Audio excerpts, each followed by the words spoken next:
Libby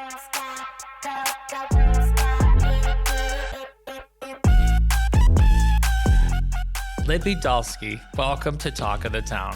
I am so happy you're back for many, many reasons than just being online today. So we'll get into that later, but wanted to welcome you here and thank you for the time. If you could just introduce yourself to our audience and a little backstory as to how we got here today. Yeah, thanks for having me. I'm back today. I'm still on maternity leave, part-time in the office. I actually asked to come back a little sooner. I wasn't expecting that, but I'm here to talk today about coming back and my new role and diving deeper into some of the retention and my new title, which Awesome. is Chief Performance and Retention Officer. Awesome. Yeah, it's exciting. And I know it's taken quite a few months for you and our various consultants to piece that together. So I think, I'm just as excited for you to come back in that role, given all the day-to-day chaos that seemingly surrounds Towne Housing. Yeah. So, good and bad, but, really excited to be having you back. So maternity leave, tell us. Yeah.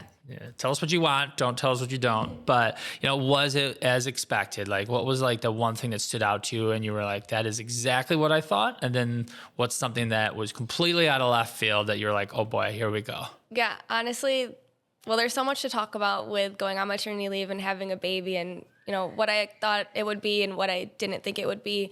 But I had my baby April 1st. He came 2 weeks early. So that was unexpected. My very first day of maternity leave, he came. I don't really know what I was expecting, but it wasn't that. It wasn't anything that had to do with that. I would say the biggest thing that stands out to me is work, and I'm not just saying that because I'm on the podcast right now. I was expecting to enjoy maternity leave a lot more than what I am or what I did. Not that I don't enjoy it. I love being home with my baby and spending time with him, but I was going a little stir crazy, not being able to get out of the house. I've worked for so long. I've worked really hard. I'm 27 right now, but all my early 20s, I'm just building up my career and just being at work all the time. And it was a shock to me to not go to work every day. And just be home with a baby who doesn't talk or walk or move or do anything other than cry and need to eat and change his diapers. So it was a huge shock, and I'm really glad to be back. So I texted Jeremy a couple weeks ago now. I was like, can I start coming back maybe like 2 days a week? I was supposed to be off all the way until October. So yeah, I needed to go back. Good. That's great. Well, selfishly speaking, we needed to have you back because every single woman in my life I'd ask about 900 times, do you think she'll come back? After a while, they stopped answering. So happy when I got the text that you wanted to come back early. I was like, that's a bonus. I will take it. Yeah. Yes, times 100. So very exciting. Yeah. He's in the house today. He's not on camera, but he's doing his thing. So that's awesome. Yep. Exciting. He's being good. We don't hear any crying yet, so that's always a good sign. No. I think he's in the leasing department sleeping right now. Yeah. But excited. So with the new role, obviously, you've not been gone long. I mean, to some, it feels like 100 years, but it's only been April, May, June, July, 4 months. Yeah. 3.5 months. And I've been, coming back a little bit the month of July. So it was really 3 months that I was completely out of the office. Me and you still talked, here and there once in a while, but yeah, I've been back in the office for 2 or 3 weeks now, coming in a couple of days and sitting with the team, getting them back on track, seeing, where are their pressure points that we need to work on, what can I help? Because, I've been off for 3 months. So my emails are, I don't have that 100 inbox that I used to where my messages were just coming in all day, every day. So now I have a little bit of downtime where I can really focus on, feeling the team out and seeing where they need help, where they are, doing well in. So just trying to piece the puzzle back together and help as much as I can. Yeah, it's a puzzle. There's a few extra pieces in when you left, but I think, the team's done a good job. I think through it, we've learned, and speaking entrepreneurially, that, as an owner, I've driven the business and marketed the business and built the business and signed the clients. But when you've been gone, what we've noticed in the company is a lack of that stable element where, I could have a great idea, but where's the execution in that? So you rapidly earned a very good name when you left, because I think we realized how much you do in between the cracks of the operation to keep it stable. So, when you come back, it's really going to be exciting to watch you kind of take that knowledge and impart that into the new managers and the new employees, who in my expectations will be responsible to keep carrying that torch forward. But in the new role, it's more preventative in a manner, looking for issues, looking back on past issues. We're human as a company, and I think we've had bumps along the way. Our clients have had bumps along the way, and I'm pretty big on just looking at issues dead on. So you'd come up with this role with our team of advisors in a sense, and you saw a need. Yeah. Can you explain more what the immediate need you saw was and what drove you to kind of flip your role and leave the operations but focus more on the business? Yeah, so I have always kind of seen a need for more training, just like better eyes on, I guess, the operation as a whole. Why have some of our past clients left us? Why some past employees haven't thrived? I have a lot of thoughts on those situations and those issues, but I never really had the time to sit down and dive into it and just dissect everything as to why that might have happened and how we could have prevented it and how we do prevent that in the future.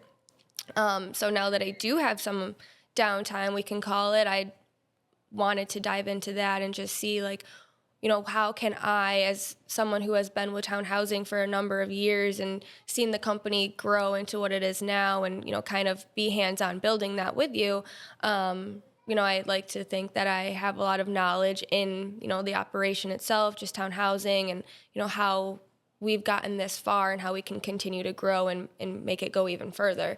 So sitting down with the team and, executing a plan as to, okay, this bad thing happened, and how do we not make it happen again in the future? Or, this person is super happy, and how do we continue to make them happy moving forward as well, and for them to tell their friends and their family and, everyone that they know that Towne Housing's amazing and they should come to us too.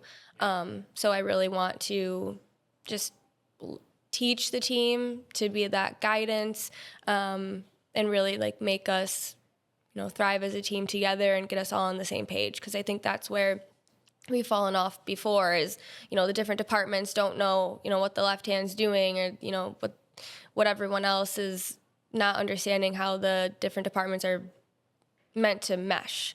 So me being in, this role, I've kind of helped the different departments evolve as they are now. And I don't think everyone understands how they all affect one another. And, me being the eye in the sky for so many years, I do. And I think that I can bring a lot of value with that.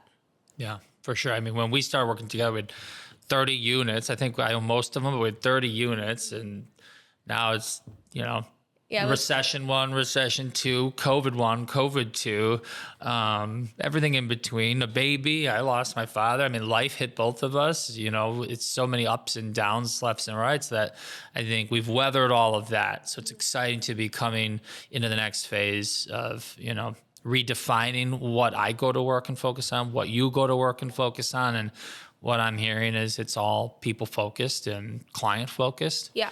So who's your first group? Where you're starting? Are you starting internal in office, or are you starting with our customers and our clients? It's a mixture of both. So I'm starting a heavy focus on our external client, and it's all kind of one and the same. If the internal, client's doing, or our internal staff's doing well, then our external client's going to do well as well. So I'm working on our external with our consulting firm right now, just kind of digging into the numbers. Who have we lost? Why have we lost them? How can we gain more? So, going into just the why. Yeah. And then it's going to follow into the internal as, where do you guys need the help on? If there's client was upset with, maybe a key situation, how can we make that better? Which we already have a plan for that. We have that new master key system that we're talking about in our maintenance coordinating department, having them learn that as well, the master key system. it's just one example as to, you know, where we've kind of fallen off before. Keys has always been a pressure point. Everyone I talk to, it seems to be the thing. Yeah. But so that's just an example as to, like, you know, what we're working on first. We have a lot of things in the work. I'm, you know, specifically sitting with our maintenance coordinating department one day a week, and just kind of focusing on, like, you know, what does your day-to-day look like? And, you know, me being like, you know, I think you can do this a much better and effective way. So let's try it this way, or a couple different options. Everyone does something different. But I think what a lot of people don't understand is I've been here for the 30 units, going from an Excel spreadsheet to Buildium to T-Sheets to, you know, all these different programs that we have. And I just think that I will be able to sit down with someone and be like, well, you know, our system, you know, can do it this way. And I just don't think we've had a lot of time to really focus on our team in that aspect. It's always been 100 miles an hour. It's like a rocket ship. Yep. So it'd be cool that they also have you as a resource, going back to that stability component. Right. So when you're explaining your new role, some current owners, investors that we work for may think, okay, well, what's my accessibility to Libby? Right. And obviously, there's conversations we've had, but how do you think your return will be received? You think you're going to get sucked back in and dragged back in by other owners, thinking, oh, thank God she's back?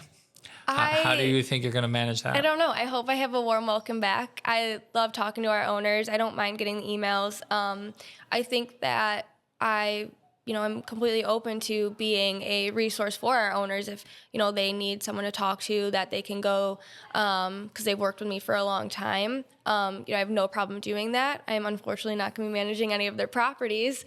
But of course, if, you know, they want to give me a call and just pick my brain about a certain situation, of course, I always have time for that. Yeah. So more or less conceptual, and you're going to be engaging with owners and employees on problems for the purpose of understanding, helping guide solutions, and then moving on. Right. Not so much invested in daily tasks. Yeah. Which I think is a good pivot. I think it's certainly the next step in your personal development. It's certainly what the company needs today.